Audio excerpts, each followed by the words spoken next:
Hello there, my name's Paul and this is my website, so thank you for coming along to visit me, or at least to visit the site. But I'm sorry you have to be here at all, because I'm fully aware that phobias can be life-limiting problems. Even phobias surrounding spiders, or snakes, or birds, well particularly birds, can be very life-limiting conditions. So well done for coming to find a solution. I'm glad you visited my site. What I'd like to do is explain a little bit about how it is I work with phobias. Okay, there are, broadly speaking, two types of phobias.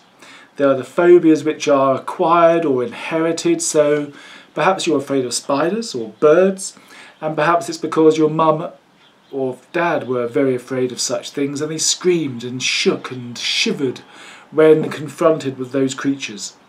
And as a young child you saw this and we're very impressionable, and anything which our big, strong, capable parents are scared of must be truly terrifying, and therefore almost in an instant we absorb this same phobia.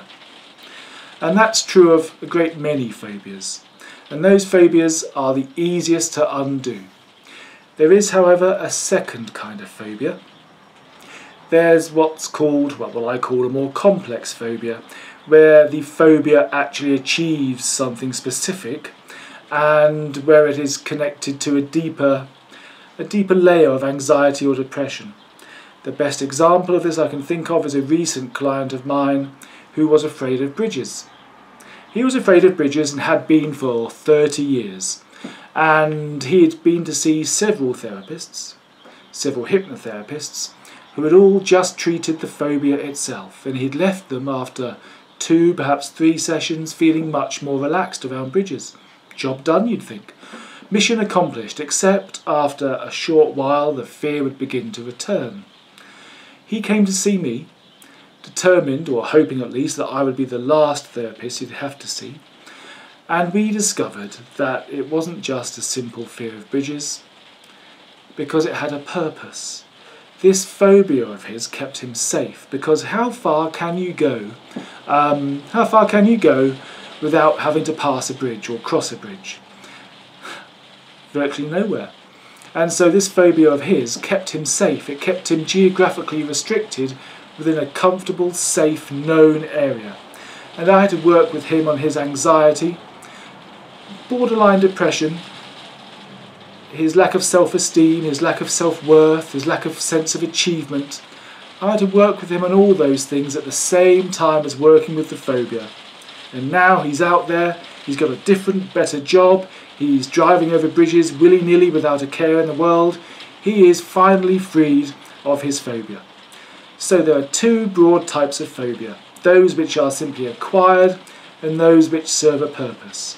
A metaphobia, fear of sickness, of vomit, or of germs. Apologies if you're listening and you are afraid of those things and hate the sound of those words. Those fears often serve a purpose too, because again they keep you inside. As does agoraphobia, it keeps you safe from fear itself. You can learn to let those fears go. Whether it's a simple phobia of spiders acquired from a parent, whether it's a more complicated, deep-seated thing, hypnotherapy could help you.